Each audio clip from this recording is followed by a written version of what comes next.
Hello and welcome you all to our YouTube channel. तो हम revision series में आगे बढ़ते हुए अब हम हिस्ट्री स्टार्ट कर चुके हैं और हिस्ट्री में भी हमने पहला चैप्टर चूज़ किया है जो कि है rise of nationalism in Europe.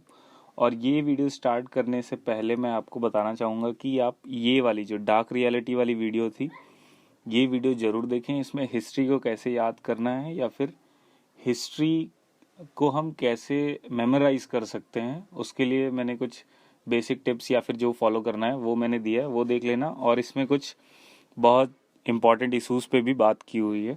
तो ये वाला जो वीडियो है आपने वो क्या करना है, सबसे पहले आपको इसे देखना है, उसके बाद the rise of nationalism in Europe को स्टार्ट करना है। तो हम the rise of nationalism in Europe का इंट्रोडक्शन स्टार्ट करते हैं। तो rise of nationalism in Europe की हम सिंपल पहले बात कर चुके हैं कि स्टोरी की तरह देखेंगे। तो स्टोरी की तरह देखने में सबसे पहली चीज़ हमें याद करने की ज़रूरत है कि हमने 9th में फ्रेंच रिवॉल्यूशन पढ़ा था और उस फ्रेंच रिवॉल्यूशन में हमने क्या देखा था कि एक ऑटोक्रेसी थी जिसमें क्या था कि राजा महाराजा रूल करते थे, जिसमें लुई 16 राज करता था। उसके बाद क्या हुआ, एक रिवॉल्यूशन हुआ। उस रिवॉल्यूशन के बाद क्या हुआ कि एक नेशनलिज्म कि अपने नेशन को लेके प्यार या फिर जो पॉलिटिकल ऑर्डर का सपोर्ट हो उसकी तरफ लोगों का इंटरेस्ट बढ़ने लगा। अब जब इंटरेस्ट बढ़ रहा था तो इंटरेस्ट बढ़ने के साथ साथ बहुत सारी प्रॉब्लम्स भी आई कंट्री में। वो जो प्रॉब्लम कि हमारी जो 9th में स्टोरी थी वो वहाँ ख़त्म हो गई कि डेमोक्रेसी आ गई, रीजन ऑफ टेरर वगैरह ख़त्म हो गया। ख़त्म होने के बाद एक प्रॉपर डेमोक्रेसी सेटअप हुई और नेपोलियन तक आते आते चैप्टर ख़त्म हो गया था। तो ये चैप्टर उसी नेपोलियन के थोड़ा सा पहले और नेपोलियन के बाद से जो है फ्रांस और यूरोप की क्या स्टोरी चल रही थी वो हमें ये चैप्टर में क्या होगा, क्लियर होगा। ठीक है, तो हम सबसे पहले देख लें कि फ्रेंच रिवॉल्यूशन, जो फ्रेंच रिवॉल्यूशन का टाइम था, तो उस फ्रेंच रिवॉल्यूशन के टाइम में हमें एक कंट्री को लेके जो नेशनलिज्म की आइडिया थी, जो नेशनलिज्म की आइडियोलॉजी थी वो देखने को मिली। ठीक है, अब जब फ्रांस में नेशनलिज्म आ गया तो फ्रांस में नेशनलिज्म आने के साथ साथ उस नेशनलिज्म को बनाए रखने के लिए उन्होंने क्या किया, सेंस ऑफ कलेक्टिव बिलोंगिंग। मतलब अब लोगों ने कंट्री को, अपने कंट्री से अपने आप को जोड़ने के लिए बहुत सारी चीज़ों को इम्प्लीमेंट किया, बहुत सारी चीज़ों को बनाना शुरू किया। उसमें क्या था, उन्होंने जो फ्रेंच रिवोल्यूशनरीज थे उस समय पे उन्होंने क्या कर दिया था, बहुत सारी चीज़ों पे ध्यान दिया। उन्होंने सबसे पहले आइडिया ऑफ ला पैट्रिया एंड ला सिटियोन, मतलब कि आप उस कंट्री के क्या हैं, कंट्री जो है आपके लिए एक तरह से फादर है और कंट्री के आप क्या हैं, सिटीजन है उस पूरे कंट्री के। और नया फ्रेंच फ्लैग बनाया, फिर स्टेट जनरल इलेक्ट किए गए, नेशनल असेंबली बनाई गई, नए नए म्यूज़िक वगैरह कंपोज किए गए, फिर सेंट्रलाइज एडमिनिस्ट्रेशन सिस्टम बनाया गया, एक यूनिफॉर्म वेट एंड मेजरमेंट। वो क्या था, वो आपको आपने चैप्टर को पढ़ा हुआ है। ये चीज़ें जो मैं बता रहा हूँ उसे सिर्फ रिकॉल करने की ज़रूरत है। ठीक है, इसे सिर्फ सुनते जाओ। तो सेंस ऑफ कलेक्टिव बिलोंगिंग बहुत ही इंपॉर्टेंट है। बहुत बार ऐसे क्वेश्चन, सीधा क्वेश्चन ये आ जाता है कि फ्रेंच रिवोल्यूशनरीज ने कलेक्टिव बिलोंगिंग के लिए क्या यूज़ किया। ठीक है, कलेक्टिव बिलोंगिंग बनाने के लिए क्या क्या ऐसे एलोगरीज की यूज़ की। तो उसमें यही है सिंपल कि आइडिया ऑफ ला पैट्रिया ला सिटियोन, new French flag, state general, new hymns were compose, नए नए म्यूज़िक बनाए गए। नए नए म्यूज़िक बनाने के साथ साथ जो इंटरनल कस्टम ड्यूटीज थी, या फिर जैसे एक स्टेट से दूसरे स्टेट में जाने पे भी लोगों को क्या टैक्स देना पड़ता था। तो उन्हें ऐसा लगता था कि यार, कि जैसे आप उत्तर प्रदेश में हो, उत्तर प्रदेश से आपको कोई प्रोडक्ट क्या करना है, महाराष्ट्र में लेके जाना है। तो उत्तर प्रदेश से आप महाराष्ट्र जब प्रोडक्ट लेके जा रहे हो तो आपको टैक्स पे करना पड़ रहा है। ठीक है, तो उन्हें ऐसा लगता था कि यार हम इसी कंट्री में रहते हैं, एक ही कंट्री है, लेकिन फिर हमें अलग अलग जगह पे इंटरनल कस्टम ड्यूटी देना पड़ रहा है। तो वो क्या कर रहे थे, ये कि जो कस्टम ड्यूटीज वगैरह था इन्हें क्या किया गया, अबॉलिश किया गया। फिर फ्रेंच लैंग्वेज जो है, जो देखो इस चैप्टर से हमने यही सीखा है कि लैंग्वेज और कल्चर क्या करता है, किसी भी कंट्री को जोड़े रखने में बहुत ज़्यादा हेल्प करता है। अगर मैं क्या कहूँ कि जो एक तरह से लैंग्वेज बोलने वाला है, ठीक है, एक ही लैंग्वेज बोल रहा है, तो सामने वाले से क्या लगता है कि यार ये तो बहुत अच्छी है, कि ये तो मेरे मेरे गांव का लग रहा है, मेरे स्टेट का लग रहा है। जैसे अगर मान लो कि आप यूएस चले गए, यूएस में आपको कोई भोजपुरी बोलता हुआ दिख गया, ठीक है, या फिर हिंदी बोलता हुआ दिख गया, तो उससे क्या एक बॉन्डिंग जैसी लगेगी कि अरे यार ये तो मेरी कंट्री का है, ये तो मेरे गांव का है, या फिर ये मेरे स्टेट का है। तो क्या लैंग्वेज बहुत बड़ा रोल प्ले करता है कि हम हिंदी को इतना ज़्यादा क्यों अब चाहते हैं कि पूरी कंट्री में फैल जाए हिंदी। क्योंकि एक ही लैंग्वेज जब रहेगा तो हमें कंट्री को लेके एक अलग आइडिया या फिर एक अलग आइडियोलॉजी की तरफ से हम देखने लगेंगे। तो लैंग्वेज बहुत ज़्यादा इंपॉर्टेंट रोल प्ले करता है किसमें, नेशनलिज्म में। ठीक है, तो फ्रेंच रिवॉल्यूशन के बाद हमने क्या, रिवोल्यूशनरीज ने बहुत सारे कलेक्टिव बिलोंगिंग्स बनाए जिनसे क्या हुआ कि जो नेशनलिज्म का आइडिया था वो फ्रांस में बढ़ा। ठीक है, अब उसके बाद अगर हम देखें तो ये जो डेमोक्रेसी थी, डेमोक्रेसी या फिर आप कहो कि जो एक तरह से उन्होंने इलेक्टेड गवर्नमेंट का पूरा सेटअप बनाया था, ये ज़्यादा दिन चला नहीं, ज़्यादा दिन चला नहीं। उसके बाद उन्होंने क्या कि फ्रांस में 1799 के टाइम पीरियड पे, या फिर अगर आप कहो कि 1785 से ही क्या हो गया था कि नेपोलियन क्या कर रहा था, धीरे धीरे पावर में आ रहा था। और नेपोलियन ने पूरा पावर जो क्या हुआ 1799 में एब्सोल्यूट पावर को कंट्रोल किया और उसने डेमोक्रेसी को अबॉलिश कर दिया। और डेमोक्रेसी को अबॉलिश करने के बाद एक डिक्टेटरशिप कहोगे आप कि ठीक है कि डिक्टेटरशिप पॉलिसी को उसने अडॉप्ट किया। वो फ्रांस का डिक्टेटर बन गया। और डिक्टेटर बनने के साथ देखो, जब भी कुछ चीज़ें होती हैं तो उसके कुछ पॉजिटिव इम्पैक्ट होते हैं, कुछ निगेटिव इम्पैक्ट होते हैं। कि अगर मैं मिडिल क्लास पीपल की बात करूं या फिर जो फ्रांस में नॉर्मल लोग रहते थे उनके लिए तो अच्छा था। अब जब उनके लिए अच्छा था, उनके लिए अच्छा क्या था कि उसने ये जो सिविल कोड 1804 ये एक उसने लॉ बनाया। उस लॉ में क्या था कि कोई भी इंडिविजुअल है वो अपनी नेटवर्थ वगैरह, जैसे कि हम देखते थे ना कि उसमें क्या था कि जिसके पास पैसा ज़्यादा है, जो एरिस्टोक्रेट्स है या फिर फ्रेंच बर्बन फैमिली से बिलोंग करता है, उसे कुछ स्पेशल प्रिविलेजेस मिलते थे। तो उन सारे प्रिविलेजेस को उसने क्या कर दिया, ख़त्म किया कि ये जो प्रिविलेजेस हैं वो किसी को नहीं मिलेंगे। जो लॉ होगा वो क्या होगा, कंट्री में सुप्रीम होगा। ठीक है, जो राइट टू प्रॉपर्टी है कि अगर आपका ज़मीन है, ठीक है, तो उस जमीन पे आपका हक रहेगा। गवर्नमेंट चाहे या फिर कोई और चाहे, कोई राजा महाराजा चाहे तो उस जमीन को नहीं ले सकता। ये सब अच्छी चीज़ें थी। ठीक है, उसने फ्यूडल सिस्टम को अबॉलिश कर दिया। जो क्या था, एक तरह से जो राजा महाराजाओं को गिल्ड दिया जाता था, उसे क्या कर दिया उसने, रिमूव किया। कि जैसे आप क्या कर सकते, ट्रेड यूनियन वगैरह नहीं बना सकते थे। अब ट्रेड यूनियन वगैरह नहीं बना सकते तो उसमें क्या प्रॉब्लम होगी कि उसके बाद आप एक तरह से ऑर्गेनाइज वे में प्रोटेस्ट वगैरह नहीं कर पाएंगे। ठीक है, तो ये सब कुछ अच्छी चीज़ें थी कि नेपोलियन के टाइम में ट्रांसपोर्ट और कम्युनिकेशन वगैरह बहुत अच्छे से इम्प्रूव हुआ, फ्रीडम था। लेकिन अब प्रॉब्लम क्या होती है कि नेपोलियन के साथ कि वो था तो डिक्टेटर। अब वो डिक्टेटर था और वो नेपोलियन क्या करता था, एक तरह से सोल्जर था, आर्मी जनरल था। तो वो चाहता था कि जो फ्रांस की बाउंड्री है वो क्या हो, बढ़ती रहे। फ्रांस क्या करने लगा कि अपने आसपास वाले जो रीजन थे उस रीजन को उसने अटैक करना स्टार्ट किया। और जब अटैक करना स्टार्ट हुआ तो कोई भी अगर वॉर होगा तो उसमें खर्च आएगा। ठीक है, अब उस खर्च को मैनेज करने के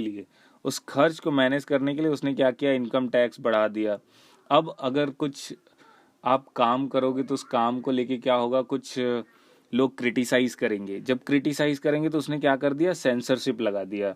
और कहीं भी वॉर हो रही है तो उसके लिए आपको क्या चाहिए, ज़्यादा से ज़्यादा लोग चाहिए कि वो क्या कर सके, आपके लिए लड़ सके। तो इन सब चीज़ों की ये क्या थी, ये कुछ चीज़ें थी जो इसमें एक तरह से नेपोलियन के कोड में सबसे बुरी चीज़ें थी। और ये नेपोलियन के टाइम का एक निगेटिव जो फैक्टर था वो ये था। अब जो 1815 तक का टाइम था, 1815 तक के टाइम में नेपोलियन ने क्या किया, अच्छे से रूल किया। अब इसके बाद उसने क्या किया कि अब हम यहाँ से स्टोरी जो बुक में है आपकी, कि इस स्टोरी को यहीं पे रोक देते हैं कि यहाँ पे क्या होता है, वाटरलू होता है और 1850 में फिर से क्या हो जाएगा कि जो ऑटोक्रेसी है उसे क्या किया जाएगा, रीस्टोर किया जाएगा। लेकिन उसके पहले कि यूरोप में क्या चल रहा था। ठीक है, तो यूरोप में हम देखें तो यूरोप में नेशनलिज्म का ऐसा कोई भी रोल नहीं था, या फिर कोई ऐसा नहीं था कि जो अपनी कंट्री को लेके एक फीलिंग रखे कि नहीं मेरी कंट्री जो है वो मेरी है।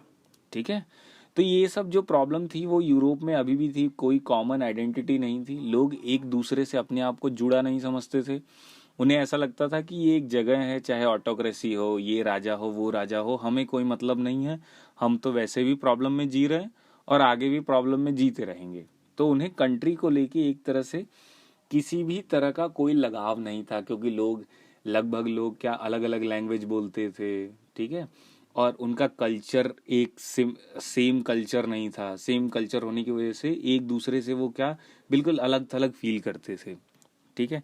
और उस सोसाइटी में क्या थे, एरिस्टोक्रेसी थी, फिर पिजेंट्री थी, मिडिल क्लास थे। अब एरिस्टोक्रेसी क्या थी, जो एरिस्टोक्रेसी एक क्लास थी, ठीक है, जैसे अगर हम यहाँ पे देखें तो एक कास्ट सिस्टम है ना एक तरह से, वैसे वहाँ नेटवर्थ पे या फिर आप कहोगे कि बर्थ पे, बाय बर्थ क्या था कि एक पूरी हेरारकी मेंटेन की गई थी। वो हेरारकी में सबसे पहले कौन थे, एरिस्टोक्रेट्स थे, ठीक है, राजा महाराजा, उनके जो फैमिली मेंबर्स थे वो थे ज़्यादातर। वो क्या थे, लैंड ओनिंग क्लास थी, वो फ्रेंच बोलते थे और उनकी पॉपुलेशन क्या थी, बहुत कम थी, ठीक है। अगर हम लेबर देखें या फिर जो पीजेंट क्लास है वो क्या थी, नंबर में बहुत ज़्यादा थी, ज़्यादा से ज़्यादा उनकी पॉपुलेशन सबसे ज़्यादा थी। अब यहाँ पे न्यू मिडिल क्लास है। न्यू मिडिल क्लास क्या थी, ये पीजेंट जो है, ठीक है, जो पीजेंट क्लास है यही क्या करती है, ट्रेड करने के बाद धीरे धीरे नॉलेज लेती है। नॉलेज लेने के साथ साथ वो क्या कर रहे थे, नॉलेज लेने के साथ साथ ही वो ग्रोथ भी कर रहे थे, इनकम में भी ओवरसीज ट्रेड वगैरह करना स्टार्ट किया। तब ओवरसीज ट्रेड के साथ ही वो क्या कर रहे थे कि एजुकेशन गेन कर रहे थे, दूसरी कंट्रीज में जा रहे थे, दूसरी कंट्री में डेमोक्रेसी देख रहे थे, वो डेमोक्रेसी और फिर दूसरी कंट्री का एडमिनिस्ट्रेशन देख रहे थे, वहाँ की वेल्थ, और वो क्या चाहते थे कि इस कंट्री में भी वैसा ही हो, जो लिबर्टी है, फ्रीडम है, वैसा अपनी कंट्री में भी वो क्या चाहते थे, इम्प्लीमेंट करवाना चाहते थे, ठीक है। अब जैसे कि ये पूरा पॉइंट देखोगे तो ये कुछ खास इंपॉर्टेंट है नहीं, ठीक है। इसको सिर्फ आपको क्या करना है, थोड़ा सा ज़्यादा ध्यान नहीं देना है, ठीक है। ज़्यादा समय अगर इस पे बर्बाद करोगे तो क्या हो, ऐसे टॉपिक्स पे आपको ज़्यादा समय बर्बाद करना नहीं है। ज़्यादा आप समय बर्बाद करोगे तो ये उतने कुछ खास नंबर आपको लेके भी नहीं आएंगे, और इसको ये देखोगे तो बुक में बहुत बड़ा चैप्टर, बहुत बड़ा पोर्शन क्या करता है, मैं पूरे चैप्टर की बात नहीं, ये स्पेसिफिक पॉइंट की बात कर रहा हूँ, ठीक है। तो आगे बढ़ते हैं। अब what did liberal nationalism stand for. अब लिबरल नेशनलिज्म जो था, जो लिबर्टी थी, जो न्यू मिडिल क्लास थी, वो दूसरी कंट्री में जाके एक लिबरलाइजेशन या फिर एक लिबरल नेशनलिज्म चाहते थे। वो क्या था, ठीक है, वो किस चीज़, किस बेस पे था, ठीक है। इसको भी जस्ट तुम्हें थोड़ा सा याद करना है, ज़्यादा टाइम देना नहीं है, ठीक है। यहाँ पे मुझे एक शेर याद आ रहा है कि जाने तो नहीं सुनाएंगे, अगर सुनना होगा तो कमेंट करना, अगली वीडियो में सुनाएंगे, ठीक है, टाइम से रिलेटेड है। तो what did nationalism stand for. अब नेशनलिज्म जो है, नेशनलिज्म जो लिबरल नेशनलिज्म, जो लिबरल लोग थे वो क्या चाहते थे कि जो एक कंट्री है, ठीक है, जो हम कंट्री में हैं, उस कंट्री में जो लॉ है वो क्या होना चाहिए, सबसे सुप्रीम होना चाहिए, लॉ का, लॉ एंड ऑर्डर होना चाहिए, ठीक है। और जो एरिस्टोक्रेसी है, जो उन्हें प्रिविलेजेस मिलते हैं इंस्टीट्यूशंस में या फिर उनके जो पोस्ट है, जॉब्स में उन्हें जो प्रिविलेजेस मिलती हैं, वो प्रिविलेजेस क्या होने चाहिए, ख़त्म होने चाहिए। कॉन्स्टिट्यूशन होना चाहिए, गवर्नमेंट पार्लियामेंट के थ्रू चलना चाहिए, ठीक है। जैसे उन्हें एक तरह से जो डेमोक्रेसी के सोल आइडियाज़ हैं, जो डेमोक्रेसी के सोल आइडियोलॉजी है, उसे क्या उन्हें लिबरलिज्म में भी वही चाहिए था, ठीक है। अब उन्हें ऐसा नहीं कि सिर्फ पॉलिटिकल, जो पॉलिटिकल आइडिया है उसमें ही उन्हें लिबरलिज्म चाहिए था, या फिर जो पॉलिटिकल सिनारियो है उसमें, उन्हें ट्रेड में भी चाहिए था। ट्रेड में कैसे चाहिए था कि जो बहुत सारे करेंसीज हैं उन्हें एक किया जाए, जो एक्सचेंज रेट फ्लक्चुएट करते हैं वो एक्सचेंज रेट फ्लक्चुएट ना करें, है ना। उसके साथ साथ कि जो इकोनॉमी है, एक कंट्री से दूसरे कंट्री में प्रोडक्ट वगैरह क्या जा रहे हैं, हम इंपोर्ट कर रहे हैं, एक्सपोर्ट कर रहे हैं, उस पर ट्रेड बैरियर्स, अनइवन तरीके से ट्रेड बैरियर वगैरह नहीं लगाना चाहिए। ये सब कौन कौन चाह रहा था कि जो लिबरल थे, जो लिबरल नेशनलिज्म चाहते थे, उनकी जो मांग थी वो यही थी, ठीक है। अब देखो, ये नोट्स अगर आपने बनाए होंगे तो ठीक है, अगर ये नोट्स नहीं बनाए होंगे तो इसे मैं टेलीग्राम पे PDF में दे दूंगा, उसे तुम डाउनलोड करके पढ़ लेना। ये बहुत ही शॉर्ट है और टू द पॉइंट बात करता है, ना तो कुछ ज़्यादा है और ना ही कुछ कम है। ठीक है, अब हम वापस से नेपोलियन के टाइम में आ जाते हैं। अब नेपोलियन 1815 के टाइम में, 1815 के समय में, अब नेपोलियन की क्या सिचुएशन थी कि जो आसपास की कंट्रीज हैं, ठीक है, उन्हें ऐसा लगने लगा कि अब नेपोलियन हमारे लिए थ्रेट है, नेपोलियन से हमें खतरा हो सकता है। और उसने क्या किया कि बहुत सारी कंट्रीज जो उसकी आसपास की कंट्रीज थी, उन्होंने उसे क्या किया, मिल के हरा दिया 1815 में।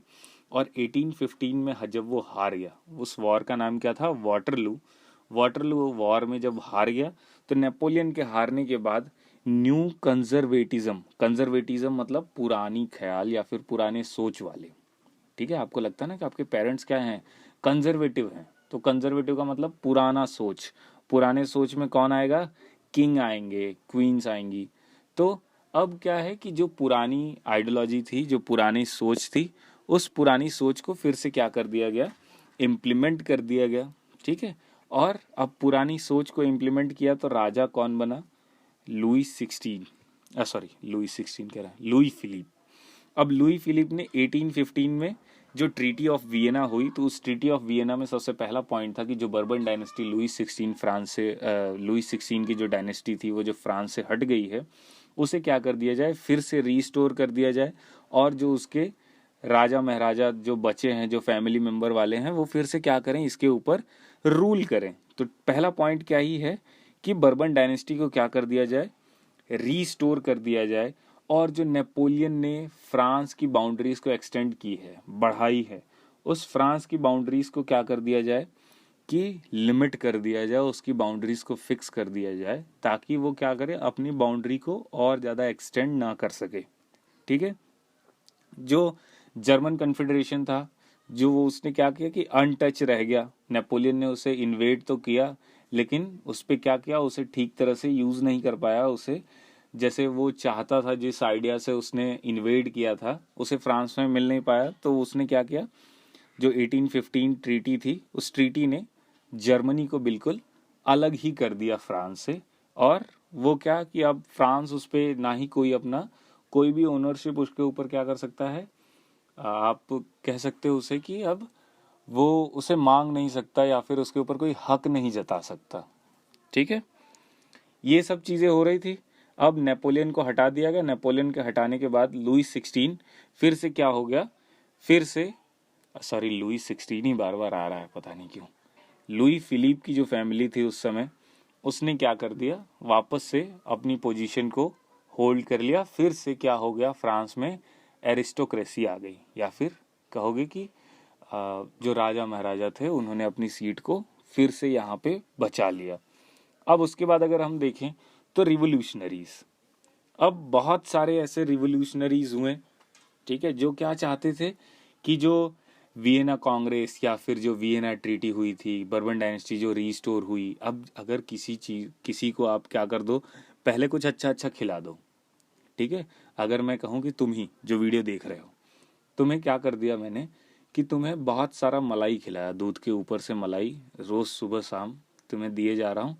अब अगर मैं तुम्हें क्या करूँ कि बहुत सख्त रोटी दूं खाने के लिए, ठीक है, तो वो क्या लगेगा तुम्हें कि अरे यार, इसमें तो मज़ा ही नहीं आ रहा। ये क्या है कि हमारा जो स्टैंडर्ड था, हम जो क्रीम खा रहे थे, उस क्रीम से अब क्या हो गया है, बिल्कुल हार्ड पे आ गए। तो वही है, पहले लोगों ने डेमोक्रेसी का मज़ा ले लिया था, अब जब डेमोक्रेसी का मज़ा ले लिया, फिर से एरिस्टोक्रेसी आ गई, तो उन्हें कैसा लग रहा था कि ऐसा लग रहा है कि जीवन में कुछ कमी आ गई, कुछ कुछ क्या हो गया, अब कम हो गया। तो लोगों ने फिर से रिवोल्यूशन स्टार्ट किया। उस रिवोल्यूशन में ही बहुत सारे रिवोल्यूशनरीज हुए, जिन्होंने मोनार्कियल फॉर्म, जो एक तरह से आप कहोगे, या फिर और एरिस्टोक्रेसी थी, उसे अपोज करना स्टार्ट किया। और उन्हें क्या चाहिए था कि डेमोक्रेसी चाहिए थी।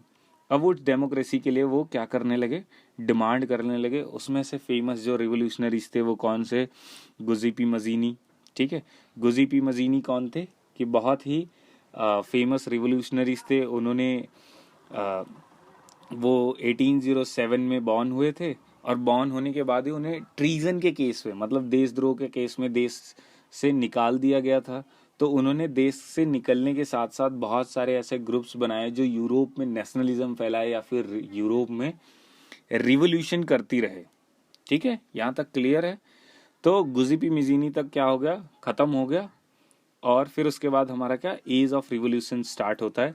एज ऑफ रिवोल्यूशन क्या था कि 1830, अब 15 साल तो लुई फिलिप के जो फादर थे उन्होंने अच्छे से क्या किया, रूल किया। लेकिन अब उसके बाद क्या हुआ, सिचुएशन थोड़ी टाइट हो गई, प्रॉब्लम हो गई। अब सिचुएशन टाइट होने के साथ साथ क्या, अब लोगों को चाहिए ही था कि अब मुझे क्या है कि जो मोनार्कियल, कम से कम मोनार्कियल फॉर्म ऑफ गवर्नमेंट तो दे दो। अगर डेमोक्रेसी नहीं दे रहे हो तो आपको राजा बने रहोगे, लेकिन अब मैं क्या करूँगा कि आपको हटा दूं, आपको, आपके पास पावर नहीं रहेगी, आपकी पावर को क्या कर दिया जाएगा, पावर शेयरिंग वाला चैप्टर याद कर लो, उसे क्या कर देंगे, पावर को शेयर कर देंगे। ठीक है, तो 1830 के समय तक क्या होगा कि कॉन्स्टिट्यूशनल मोनार्की क्या हो गई थी, इस्टेब्लिश हो गई थी। बर्बन किंग लुई फिलिप जो थे उन्हें क्या कर दिया गया, पोजीशन से हटा दिया गया।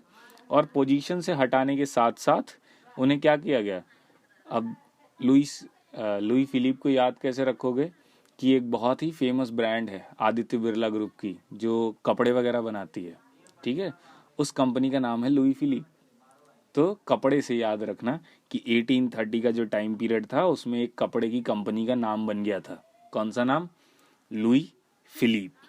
ठीक है, अब कॉन्स्टिट्यूशनल मोनार्की बन गई।